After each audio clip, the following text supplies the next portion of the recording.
নমস্কার বন্ধুরা, আমি পলাশ বিশ্বাস আর আপনারা দেখছেন পলাশ বিশ্বাস ভিডিওস। আশা করি আপনারা প্রত্যেকে ভালো আছেন আর আপনাদের বাগানের গাছগুলিও ভীষণ ভীষণ ভীষণ ভালো আছে। বন্ধুরা, থাম্বলার টাইটেল থেকে বুঝতেই পেরে গেছেন যে আজকে কোন বিষয় নিয়ে আলোচনা করতে চলেছি। হ্যাঁ বন্ধুরা, জবা গাছের রুট ট্রিটমেন্ট। এবং এইভাবে যদি জবা গাছের রুট ট্রিটমেন্ট করতে করেন এই সময়ে দাঁড়িয়ে, তাহলে কিন্তু আগামীর জন্য সেটা খুবই ভালো এবং কিছুদিনের মধ্যেই রেজাল্ট আপনারা পেয়ে যাবেন। দেখবেন যে প্রচুর পরিমাণে কিন্তু ফুল আসবে, গাছ কিন্তু ভীষণ ভীষণ সুস্থ সবল থাকবে। কারণ শিকড়ই প্রত্যেকটা গাছের একটা মানে ভিত বলা যেতে পারে, যাতে করে কিনা গাছ সুস্থ থাকে, সবল থাকে।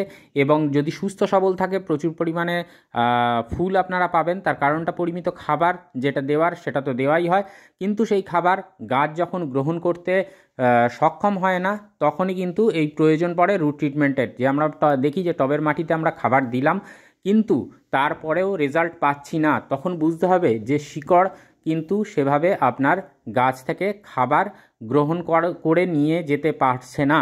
তো সেই জন্য এই রুট ট্রিটমেন্টটা ভীষণ ভীষণ দরকার। আর অবশ্যই এই পুনে ভ্যারাইটি, ব্যাঙ্গালোর ভ্যারাইটি জবা গাছে এই মুহূর্তে আপনারা এই রুট ট্রিটমেন্টটা করে ফেলুন, যাতে করে প্রচুর প্রচুর পরিমাণে কিন্তু আপনারা ফুল পাবেন। আর অবশ্যই গাছ সুস্থ সবল থাকবে, চকচকে সবুজ থাকবে পাতা। তো আজকের ডিটেলসে দেখিয়ে দেবো যে কোন কোন উপাদান লাগবে এবং কীভাবে আপনারা রুট ট্রিটমেন্টটা করতে পারবেন। এবং এইভাবে রুট ট্রিটমেন্ট অবশ্যই ভিডিওটি দেখার সাথে সাথে করুন ফেলুন। ভীষণ ইন্টারেস্টিং হতে চলেছে ভিডিওটি, একটু স্কিপ না করে ভিডিওটা দেখার অনুরোধ রইল। আর যারা সাবস্ক্রাইব এখনও পর্যন্ত করেননি তাদের কাছে অনুরোধ করব সাবস্ক্রাইব করে নিন এবং প্রচুর পরিমাণে শেয়ার করে দেওয়ার অনুরোধ রইল চ্যানেলটিকে। কারণ প্রতিদিনের জন্য ভিডিও আসে সন্ধ্যা 6টায়, সেই কারণেই গার্ডেনিং রিলেটেড সব খুঁটিনাটি তথ্য জানতে, সহজভাবে সুন্দর করে বাগান করতে আপনাকে দেখার অনুরোধ করছি এই আমি পলাশ বিশ্বাস ভিডিওস চ্যানেলটিকে। তো বন্ধুরা, দেখতেই পাচ্ছেন যে প্রত্যেকটা জবা গাছে কিন্তু প্রচুর পরিমাণে কুঁড়ি আসছে। তো এই সময়ে দাঁড়িয়ে এই রুট ট্রিটমেন্ট একেবারে দরকার, ভীষণ ভীষণ দরকার। আর অবশ্যই এই রুট ট্রিটমেন্ট যদি করতে পারেন তাহলে কিন্তু গাছ খুব সুন্দরভাবে খাবার সরবরাহ করে দেবে পাতায় এবং সেখান থেকে দুর্দান্তভাবে কিন্তু রেজাল্ট পাবেন। প্রচুর পরিমাণে ফুল আসবে, ফুলের আকার বড় হবে, জৌলুসতা বাড়বে, রং যেটাকে বলা যায় যে রং কিন্তু ডিপ হবে অনেক। তো সেই জন্যই আপনাদের কাছে এই রিকোয়েস্ট করছি যে অবশ্যই কী করে এই রুট ট্রিটমেন্টটা জবা গাছের করে ফেলুন মার্চের মাঝামাঝি। ভিডিওটি দেখার সাথে সাথে মার্চ মাস জুড়ে কিন্তু এই রুট ট্রিটমেন্ট আপনারা করতে পারবেন এবং এপ্রিলের ফার্স্ট উইক পর্যন্ত এই রুট ট্রিটমেন্ট করা যাবে অবশ্যই।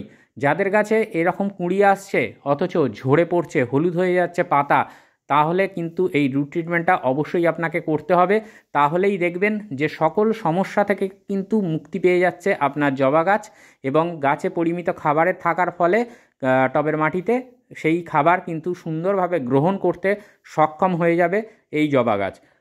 তো এই জবা গাছ যেটা করতে হবে, আপনাদেরকে সম্পূর্ণ সূর্যালোকে রাখতে হবে এবং যখন আমরা রুট ট্রিটমেন্ট করব তার আগের দিন আমরা কিন্তু জবা গাছে জল দেব।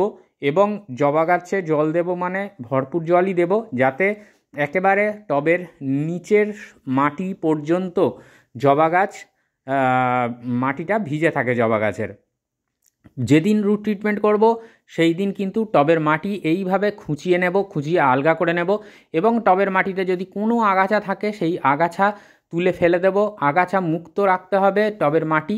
তো সেই জন্য এইভাবে দেখুন খুঁচিয়ে নিয়েছি এবং টবের মাটিটা দেখুন হালকা ময়েশ্চার রয়েছে বা ভিজে ভাব রয়েছে টবের মাটিতে। তাহলে এইভাবে মাটিটাকে রাখবেন যখন রুট ট্রিটমেন্ট করবেন তার ঠিক আগের মুহূর্তে।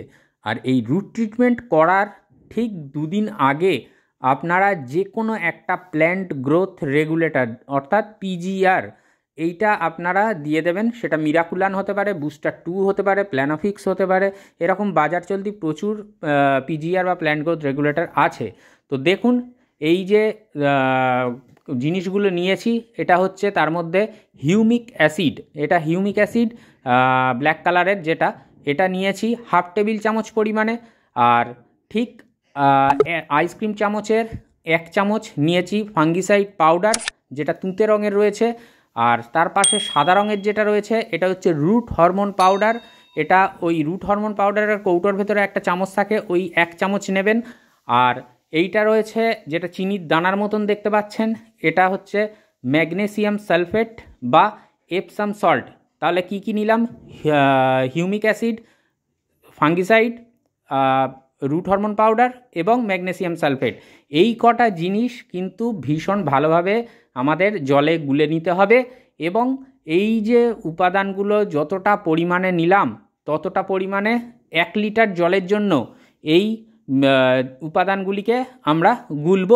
এবং একটি 10 ইঞ্চি টবের জন্য বা 12 ইঞ্চি টবের জন্য 250 ml করে জল আমরা কিন্তু টবের মাটিতে প্রদান করব। তাহলে বুঝতে পারছেন যে 1 লিটার জলের জন্য কিন্তু এই উপাদান এর ডবল হয়ে যাবে যদি আপনারা 2 লিটার জল ব্যবহার করেন। তো এইভাবে রেশিওটা বাড়িয়ে নেবেন, যত লিটার জলের প্রয়োজন আপনাদের ততটাই। তো এই যে জিনিসগুলো প্রত্যেকটাই কিন্তু ওয়াটার সলিউবল, অর্থাৎ জলের মধ্যে গুলে যেতে সক্ষম। তো এর মধ্যে যেটা হিউমিক অ্যাসিড গ্র্যানুয়েলস আকারে আমি দিয়েছি, অনেকে হিউমিক অ্যাসিড কিন্তু লিকুইড ফর্মেও পাওয়া যায়, সেই লিকুইড ফর্মের হিউমিক অ্যাসিডটাও ব্যবহার করতে পারেন, তাহলে গুলতে সুবিধা হবে। আর না হলে এই যে দানা ফর্মের যে হিউমিক অ্যাসিড, এটা কিন্তু একটু হলেও গুলতে সময় নেবে। তো সময় নেবে, তারপরে কিন্তু গুলে যাবে। 8 ঘন্টার মতন ভিজিয়ে রেখে দেবেন, 30 মিনিটস। তাহলে কিন্তু এই হিউমিক অ্যাসিড যেটা দানা পরিমাণে, এটা কিন্তু খুব ভালোভাবে গুলে যাবে। আর আমি এরকমভাবে হাত দিয়ে চেপে চেপে গুলে নিচ্ছি, ভেঙে নিচ্ছি। ভিজে যাওয়ার পরে ভেঙে নেবেন, তাহলে আরও কম সময় লাগবে। আর এই যে এটাকে মানে যে দ্রবণটা বানানো হচ্ছে, এটাকে কিন্তু 1 লিটার জলের জন্য আমরা বানাবো, এবং তারপরে কিন্তু জল দিয়ে দেবো। তো দেখতেই পাচ্ছেন যে এই জলেতে ঢেলে নিলাম। তো এইভাবে ঢেলে নেবেন, এবং ঢেলে নিলে এই যে দুটো কৌটো নিয়েছি এর মধ্যে কিন্তু 500 ml করে জল ধরে। তো সেই জন্য 1 লিটার জলের জন্য আমি এইটা বানিয়েছি। তো এইভাবে ঘেঁটে নিচ্ছি, যাতে করে কালো কালো যে তলার দিকে দেখছেন যে হিউমিক অ্যাসিডের যে অবশিষ্টাংশ পড়ে আছে, সেটাও যাতে গুলে যায় খুব ভালোভাবে। এবং যদি এই জল খুব ভালোভাবে গুলে যায়, তাহলেই দেখতে পাবেন জলেতে গুলে গেলে জলের কালার চেঞ্জ হয়ে যাবে। আর এর সাথে আরেকটা জিনিস বা আরেকটা উপাদান আমরা মেশাবো।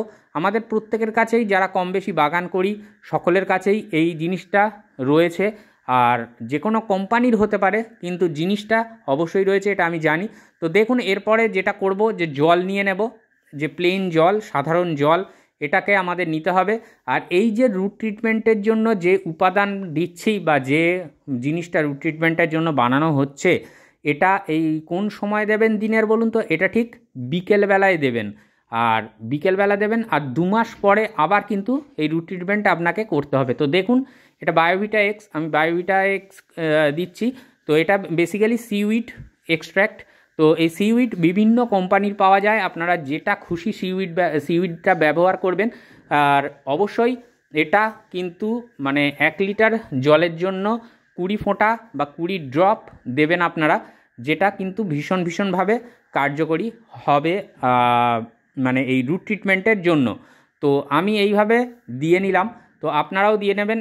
সম্পূর্ণ অর্গ্যানিক, কোনো সমস্যা হবে না। যদি সামান্য কম বেশি পরিমাণ পড়ে যায় বা ব্যবহৃত হয়, তাহলে কোনো সমস্যাই হবে না। তো ভালো করে ঘেঁটে নিতে হবে এই জিনিসটাকে, যাতে মিশে যায় জলের সাথে বা এই যে দ্রবণটি বানানো হলো তার সাথে। এরপরে সাধারণ টিউবওয়েলের জল, বা যদি আপনারা কর্পোরেশন এলাকায় থাকেন, তাহলে কর্পোরেশনের জল নিতে পারবেন, কিন্তু সেটাকে একদিন উন্মুক্ত অবস্থায় রেখে দেবেন, যাতে ক্লোরিন ফ্লোরিনটা উবে যায়। তো এরপরে যেটা করতে হবে, মোটামুটি 250 ml মতন জল, মানে এই দ্রবণটা আমরা কিন্তু এই জবা গাছের টবের মাটিতে দিয়ে দেব। মানে আমি 1 লিটার জল বানিয়েছি, এটা কিন্তু 4টে টবে আমরা দিতে পারবো। তো সেই জন্য সেই অনুপাতে আপনারা বানাবেন, যে আপনাদের যতগুলো জবা গাছ আছে ততগুলো জবা গাছে আপনারা কত ml মানে কত লিটার জল দিতে পারবেন, সেটা বুঝতে পারলেন আশা করি। আর এটা অবশ্যই বিকেলের দিকে সূর্য যখন পশ্চিম আকাশে ঢলে পড়বে, সেই সময় কিন্তু আপনারা এই রুট ট্রিটমেন্টটা করে দেবেন। কারণ এতে ফাঙ্গিসাইড দেওয়া আছে, আর ফাঙ্গিসাইড আপনারা সকলেই জানেন যে কারণে দেওয়া, সেইটা কিন্তু সন্ধ্যাবেলার থেকে কাজটা করবে। যদি সূর্যের প্রখর আলোর মধ্যে দেন বা সকালে দেন, তাহলে কিন্তু সেভাবে কাজ করবে না। তো এই কারণের জন্যই সন্ধ্যাবেলাটা দিতে বললাম। আর এইভাবে রুট ট্রিটমেন্ট একবার করুন, তারপরে পরিমিত খাবার দিতে থাকুন, দেখবেন ফুলে ফুলে ভরে যাবে আপনার জবা গাছ, গাছের চেহারাই বদলে যাবে। আশা করি ভিডিওটা ভালো লাগলো, আর যদি ভালো লাগে লাইক কমেন্ট আর বাগানপ্রেমী বন্ধুদের মাঝে শেয়ার করার অনুরোধ রইল। আবার আসছি আগামীকাল সন্ধ্যে 6টায়। সবাই ভালো থাকুন, সুস্থ থাকুন, দেখতে থাকুন পলাশ বিশ্বাস ভিডিওস। নমস্কার বন্ধুরা।